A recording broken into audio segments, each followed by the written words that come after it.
So my name is Ivan. I'm Nora.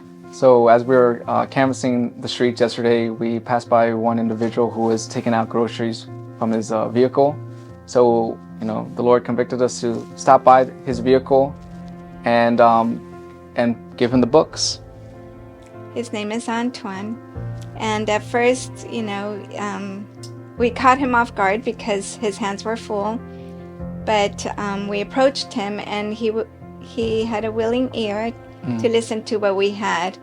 We offered the books that we had in our hands, and he gladly took them. And what's interesting about him was, as we gave him the books, he said he was religious but wasn't really interested in going back to the church.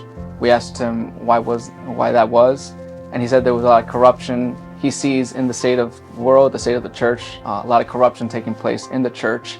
And so that gave us an opportunity to talk a little bit more about the great controversy, especially those beginning chapters that talks about the Roman Catholic Church and the spiritual darkness that was occurring during that time, and the corruption of the church. And so we dove into a little bit about the details of those chapters. And Antonio made a startling revelation to us about specific day of worship, right? Yes, he said, when he was mentioning about the corruption and the hypocrisy in the church, and he said, and many of these churches worship on the wrong day. They're worshiping on the Sunday, and that's the wrong day. And that's when we jumped in and we said, well, we worship on the Sabbath. And he said, well, that's the right day. So, we had the conversation was a blessing. We were able to share Bible truth, give him the books. And the thing that I got out of it was we can't be presumptuous that they don't know what we may know.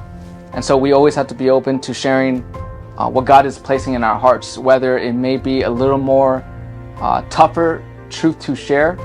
We don't know. They may or may not be ready to hear, the truth of this time. So let's not hold back.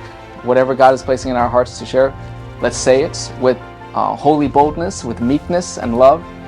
And you never know if that's the appointed time that God is trying to reach them more mightier than previous times. So we prayed with Antonio afterwards. We received the books, and it was just a blessing to everyone.